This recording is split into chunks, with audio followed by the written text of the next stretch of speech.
Hello viewers, welcome to Filmicraft. நான் உங்கள் அருண். இந்த எபிசோடில் நம்ம பார்க்க போகிற படம் 2020 ஒரு கன்னட கிரைம் ட்ராமாவாக வெளியான ஜென்டில்மேன். இப்போது இந்த படத்துடைய ஒன்லைன் ஸ்டோரி என்ன அப்படின்னு நம்ம பார்த்துடலாம். ஏற்கனவே ஒரு மிகப்பெரிய மெடிக்கல் காம்ப்ளிகேஷன்ஸோடையே வாழ்ந்துக்கிட்டு இருக்க படத்துடைய கதாநாயகன் அவருடைய அண்ணனுடைய குழந்தை இப்படி ஒரு அழகான குடும்பத்தோடு அந்த வீட்டில் இருக்கிறார். ஒரு தருணத்தில் இந்த குடும்பத்தில் நடக்கக்கூடிய ஒரு மிகப்பெரிய இழப்பு, இதன் காரணமாக அடுத்தடுத்து என்ன சம்பவங்கள் இந்த கதையில் நடந்தது அப்படிங்கிறது தான் இந்த படத்துடைய ஒன்லைன் ஸ்டோரியே. இப்போது இந்த படத்துடைய டீட்டெயில் ரிவ்யூக்கு போகலாம். முதல்ல இந்த படத்துடைய கதை என்ன அப்படின்னு நம்ம பார்த்துருவோம். படத்தில் நம்ம ஹீரோவோட பேர் பரத். இவர் பேசிக்காக ஒரு எலக்ட்ரானிக் ஷோரூமில் வேலை பார்க்கக்கூடிய ஒரு நபர். இவருக்கு ஒரு மிகப்பெரிய மெடிக்கல் காம்ப்ளிகேஷன், ஒரு பிரச்சனை ஒன்று இருக்குது. அது என்ன அப்படின்னு கேட்டிங்கன்னா, ஒரு நாளைக்கு 18 மணி நேரம் தூங்கக்கூடிய ஒரு ஆள் இவருக்கு ஸ்லீப்பிங் பியூட்டி சிண்ட்ரோம் அப்படின்னு சொல்லி ஒரு விசித்திரமான நோய். அதாவது 10 லட்சம் பேரில் ஒருத்தருக்கு மட்டும்தான் இருக்கக்கூடிய ஒரு விசித்திரமான நோய் அப்படிங்கிற ஒரு பிரச்சனை இவருக்கு. இவரை பொறுத்தளவுக்கு இவருடைய ரெகுலர் லைஃப் அப்படிங்கிறத நைட்டு 10 மணி ஆனால் எவன் இருந்தாலும் சரி செத்தாலும் சரி இவர் மட்டையாயிருவார், அதோடு தூங்கிடுவார். 10 மணிக்கு தூங்கினார் அப்படின்னா எப்போ எந்திரிப்பார் அப்படின்னா டிஃபால்ட்டாக மறுநாள் சாயங்காலம் 4 மணிக்கு அந்த டைம் தான் இவருக்கு முழிப்பே வரும். அதுவும் அலாரம் வச்சா தான் முழிப்பு வரும். இந்த டைம், இந்த 18 மணி நேரம் மனுஷன் தூங்கிக்கிட்டே தான் இருப்பார். எவன் என்ன நடந்தாலும் இவர் பக்கத்தில் ட்ரெயினே போனால் கூட இவருக்கு காதில் ஒன்றுமே விழுகாது. அந்த மாதிரி ஒரு நோய் இவருக்கு. இது போக சாயங்காலம் 4 மணிக்கு எந்திரிச்சாச்சுன்னா அன்றைக்கி நைட்டு திருப்பி 10 மணிக்கு தூக்கம் வந்துடும். இந்த 6 மணி நேரம் தான் இவருடைய லைஃபே, அந்த கேப்பே. இவர் ஒரு நாளைக்கு வாழ்கிற அந்த பொழுதே அந்த 6 மணி நேரம் தான். இந்த 6 மணி நேரத்துக்குள்ளே ஒரு எலக்ட்ரானிக் ஷோரூமில் போய் எங்கள் சேல்ஸ்மேன் மாதிரி ஒரு வேலையும் பார்க்குறாரு. இவர் அந்த ஷோரூமுக்கு போகிறதுக்கே 1 மணி நேரம் ஆயிரும், வர்றதுக்கு 1 மணி நேரம் ஆயிரும்னா எவ்வளோ இருக்கும்? மீதி 4 மணி நேரம் தான் இருக்கும். ஸோ இந்த 4 மணி நேரம் தான் நம்மளால் அந்த கடையில் வேலை பார்க்குறதே. அதன் காரணமாக எல்லாருக்கும் முழு சம்பளம் அப்படின்னா நம்மளுக்கு பாதி சம்பளம் தான் அதை கடைக்காரங்களே கொடுக்குறாங்க. இப்படி போய்கிட்டு இருக்கு இவருடைய லைஃபு. இவருக்கு ஒரு அண்ணன், ஒரு அண்ணி, அண்ணனுக்கு ஒரு 6 வயசில் ஒரு பொண்ணு. இப்படி இருக்கும்போது ஒரு தருணத்தில் கதாநாயகியை சந்திக்கிறாரு. கதாநாயகி யார் அப்படின்னு பார்த்தீங்கன்னா, அவங்க ஒரு டயட்டிஷியன். எதுவாக இருந்தாலும் சாலட்ஸ் தான் சாப்பிட்ணும், வெஜிடபிள்ஸ் தான் சாப்பிட்ணும், உடம்பை சுத்தமாக வச்சுக்கணும், எந்த காரணத்தை கொண்டு ஜங்க் ஃபுட்ஸ்லாம் எடுத்துக்கூடாது அப்படிங்கிற மாதிரி ஒரு ஆள் அவங்களுடைய தொழில் அப்படி. இவங்க 2 பேரும் ஒரு தருணத்தில் சந்திக்கிறாங்க, ஒருத்தர் விரும்பவும் ஆரம்பிக்கிறாங்க. ஆனால் படத்துடைய முதல் காட்சியாகவே நம்ம கதாநாயகன் யாரோ ஒரு நபரை துரத்திக்கிட்டு ஓடுறாரு. அவரோட ஒரு மிகப்பெரிய ஒரு பில்டிங்குடைய உயரத்தில் ஒரு சண்டை ஒன்று நடக்குது. ஆனால் மணி 10 ஆயிடுது. நான் ஏற்கனவே சொன்ன மாதிரி 10 மணி ஆனால் எவன் செத்தாலும் சரி நம்மளால் ஃப்ளாட் ஆகிடுவாப்புல இவர் படுத்துடுறாரு. கடைசியாக அந்த நம்பர் நம்ம கதாநாயகனை கீழே நிற்கிற ஒரு லாரி மேலே தள்ளி விட்டுறாரு. அது ஒரு குப்பை லாரி. இவர் குப்பை மேலே குப்பையாக போய் விழுந்துடுறாரு. மறுநாள் அந்த லாரி போய் குப்பை மேட்டில் இவரை தள்ளி விட்டு போயிடுது. மறுநாள் சாயங்காலம் 4 மணிக்கு தான் நம்மளால் எந்திரிக்கிறாப்புல அந்த குப்பை குளத்துக்குள்ளே எந்திரிச்சு, இதுக்கப்புறம் எப்படி இந்த இடத்துக்கு வந்தோம், இங்கேருந்து அடுத்து என்ன பண்ண போகிறோம் அப்படிங்கிற மாதிரி கதைக்களம் நிகழ்கிறதாக சித்தரிக்கப்பட்டிருக்கு.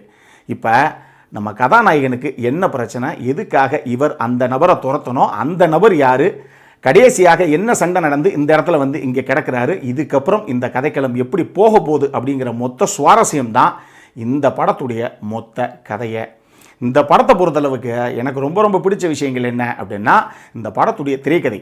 இந்த படத்துடைய கதை ஏற்கனவே நம்ம ஒரு சில படங்களில் பார்த்து பழகின கதை மாதிரி தான் தெரியுது. பட் திரைக்கதையில் முடிஞ்ச அளவுக்கு இவங்க சுவாரஸ்யம் பண்ணியிருக்காங்க.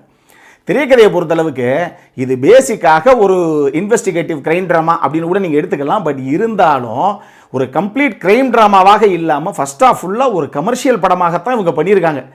பாட்டு இருக்கும், ஃபேமிலி எமோஷன்ஸ் இருக்கும், ஆக்ஷன் சீக்வன்ஸ் எல்லாம் இருக்கும், எல்லாமே கலந்துருக்கும். பட் இருந்தாலும் போர் அடிக்காமல் போகுது படத்துடைய ஃபர்ஸ்ட் ஹாஃப்.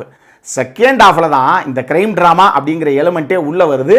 இதுக்கப்புறம் கடைசி வரைக்கும் ஒரே ஸ்ட்ரெச்சில் என்ன நடக்குது, இதுக்கப்புறம் என்ன பதவதைப்பு அப்படிங்கிற மாதிரி இந்த கதைக்களத்தை எடுத்துகிட்டு போயிருக்காங்க. ஸோ அந்த விஷயத்தில் படத்துடைய டைரக்டரான ஜதீஷ்குமார் அவரை தான் பாராட்டணும். ரொம்ப நீட்டாக பண்ணியிருக்காரு. அவரும் இன்னொருத்தரும் சேர்ந்து ஐ திங்க் ஸ்க்ரீன் பிளே பண்ணியிருக்காங்கன்னு நினைக்கிறேன். அவருடைய பேர், இன்னொருத்தருடைய பேர் வசனத்தில் மட்டும் போட்டிருக்கு. இவர் தான் ஸ்க்ரீன் பிளே அண்ட் டைரக்ஷன் நினைக்கிறேன். ரொம்ப நீட்டாகவே வந்திருக்கு இந்த கதை. அதாவது நான் சொன்ன மாதிரி வெறும் த்ரில்லர் ரசிகர்களுக்கு மட்டும் இல்லாமல் ஒரு ஃபேமிலி ஆடியன்ஸுக்கு பிடிச்ச எல்லா விஷயங்களும் கலந்த ஒரு படமாகத்தான் இந்த படம் இருக்குது அப்படிங்கிறது என்னுடைய கருத்து. படத்தில் ரெண்டாவது எனக்கு ரொம்ப பிடிச்ச விஷயம் என்ன அப்படின்னா, அந்த படத்தை நடித்தவங்க எல்லாருடைய பர்ஃபார்மன்ஸ் எல்லாருமே நீட்டாக பண்ணியிருந்தாங்க. பட் இருந்தாலும் குறிப்பாக ஒரு 3-4 பேரை நீங்கள் சொல்லி ஆகணும். ஒன்று பிரஜ்வால் தேவராஜ், அவர் தான் படத்துடைய கதாநாயகன். அந்த கதாபாத்திரத்தை ரொம்ப நீட்டாக பண்ணியிருந்தார். எந்த ஒரு அலட்டலும் இல்லாமல் ரொம்ப நேச்சுரலாக பண்ணியிருந்தார் அந்த கதாபாத்திரத்தை. அதே மாதிரி நிஷ்விகா நாயுடு, அவங்க தான் படத்துடைய கதாநாயகி, அவங்களும் அந்த கதாபாத்திரத்தை ரொம்ப நீட்டாக பண்ணியிருந்தாங்க. குறிப்பாக இவங்க 2 பேத்துக்கும், அதாவது ஹீரோ ஹீரோயினுக்குள்ளே இருக்கிற அந்த கெமிஸ்ட்ரி இருக்குது பாருங்கள், இந்த படத்தில் ரொம்ப நேச்சுரலாக இருக்கும். ஒரு ஆர்டிஃபிஷியலாக ஏதோ சினிமாவில் நடித்தாங்க அப்படிங்கிற மாதிரியே தெரியாது. ஸோ ரொம்ப நேச்சுரலாக நீட்டாக இருந்தது 2 பேருடைய பர்ஃபார்மன்ஸுமே. இது போக சஞ்சரி விஜய் ரொம்ப சூப்பராக பண்ணியிருந்தார். அவருக்கு ஒரு சின்ன கதாபாத்திரம் தான், பட் இருந்தாலும் பல இடங்களில் வர்ற மாதிரி ஒரு கதாபாத்திரம், அங்கங்கே வர்ற மாதிரி ஒரு கதாபாத்திரம் அவரும் ரொம்ப நீட்டாக பண்ணியிருந்தார். இதெல்லாம் போக இந்த படத்தில் ஒரு குட்டி பொண்ணு ஆராத்தியான்னு சொல்லி ஒரு பொண்ணு ஒன்று பண்ணியிருப்பா, சூப்பராக பண்ணியிருந்தான். அந்த பொண்ணு பல இடத்துல நம்மளுடைய கண்களை கலங்க வைக்கக்கூடிய அளவுக்கு சூப்பரான இன்டென்ஸான ஒரு பர்ஃபார்மன்ஸு அந்த பொண்ணு ரொம்ப அற்புதமாக பண்ணியிருந்தது அப்படின்னு நான் சொல்லுவேன். படத்தில் 3வது எனக்கு ரொம்ப ரொம்ப பிடிச்ச விஷயம் அந்த படத்துடைய ஆக்ஷன் சீக்வன்ஸு. இந்த படம் ஒரு ஆக்ஷன் த்ரில்லர் ஃபுல்லாக கிடையாது, இது ஒரு கிரைம் ட்ராமா கம், நான் சொன்ன மாதிரி ஃபேமிலி கம் கிரைம் ட்ராமா தான் இது. பட் இருந்தாலும் எப்படி நம்ம கத்தி படத்தில் அந்த காயினை போட்டு அடிக்கிற ஒரு ஃபைட் சீக்வன்ஸ் இருக்குமே, அந்த மாதிரி செல்ஃபி எடுத்துக்கிட்டே ஃபைட் சீக்வன்ஸ் ஒன்று இந்த படத்தில் இருக்குது. செம சூப்பராக தெரிக்க விட்டுருக்காங்க அந்த சீன்லாம். ஸோ ஆக்ஷன் சீக்வன்ஸும் இந்த படத்துக்கு மிகப்பெரிய பலம், ரொம்ப சூப்பராக வந்திருக்கு. ஒரு 3-4 ஃபைட்டாக இருந்தால் கூட 3மே அடி ஒன்று இடி மாதிரி விழுந்திருக்கு, நீட்டாக இருக்குது பார்க்குறதுக்கு. 4வது அஜனேஷ் நோக்லாத்துடைய மியூசிக் கண்டிப்பாக நீங்கள் சொல்லணும், அதுவுமே நீட்டாக இருக்குது. என்ன ஒரே ஒரு விஷயம், இந்த படத்துடைய பாடல்கள் கூட கேட்கறதுக்கு நல்லா தான் இருக்குது. பட் இருந்தாலும் இந்த படத்தில் ராட்சசனுடைய அந்த தீம் மியூசிக்கை பல இடத்துல அவர் யூஸ் பண்ணியிருக்காரு. அதுக்கு பதிலாக வேறு ஏதாவது ஒரு பீஸை மட்டும் போட்டிருந்தார் அப்படின்னா இது வேறு லெவல் மியூசிக் அப்படின்னே சொல்லியிருக்கலாம். பட் இதுலேயும் ராட்சசன்லையாவது வில்லனுக்கு மட்டும் வரும், கிறிஸ்டோஃபருக்கு மட்டும் வரும் அந்த பேக்ரவுண்ட் ஸ்கோரிங்கு. ஆனால் அந்த படத்தில் ஹீரோவுக்கும் வருது, வில்லனுக்கும் வருது, எல்லாத்துக்குமே இந்த மியூசிக் வருது.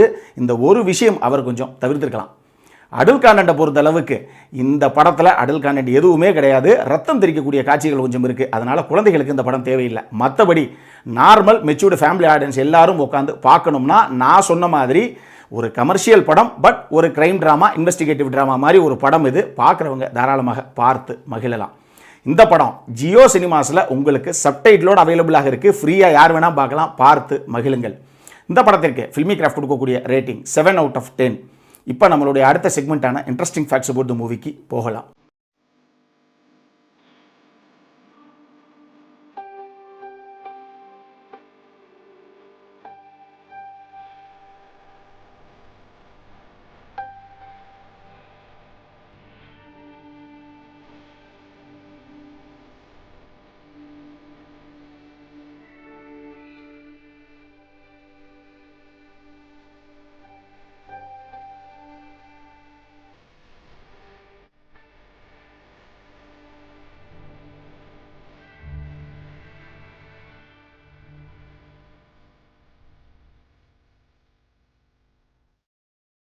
இந்த வீடியோ பிடிச்சிருந்ததுன்னா லைக் பண்ணுங்கள், ரொம்ப பிடிச்சிருந்ததுன்னா உங்கள் ஃப்ரெண்ட்ஸ் எல்லாத்துக்கும் ஷேர் பண்ணுங்கள். உங்களுடைய கருத்துக்கள் ஏதாவது இருந்தது அப்படின்னா கீழே இருக்க கமெண்ட் செக்ஷனில் எங்களுக்கு தெரிவிங்க. வீடியோவை க்ளோஸ் பண்ணுறதுக்கு முன்னாடி சப்ஸ்கிரைப் பண்ணுங்கள். சப்ஸ்கிரைப் பண்ணும்போது பக்கத்தில் இருக்க நோட்டிஃபிகேஷன் பெல் ஐக்கானையும் கிளிக் பண்ணுங்கள். அப்போ தான் எங்களுடைய வீடியோஸ் எல்லாம் உங்களை ஆன் டைம் வந்து சேரும். இதே மாதிரி இன்னொரு வீடியோவோட அடுத்த முறை உங்களை சந்திக்கிற வரைக்கும் it is Arun signing off. By.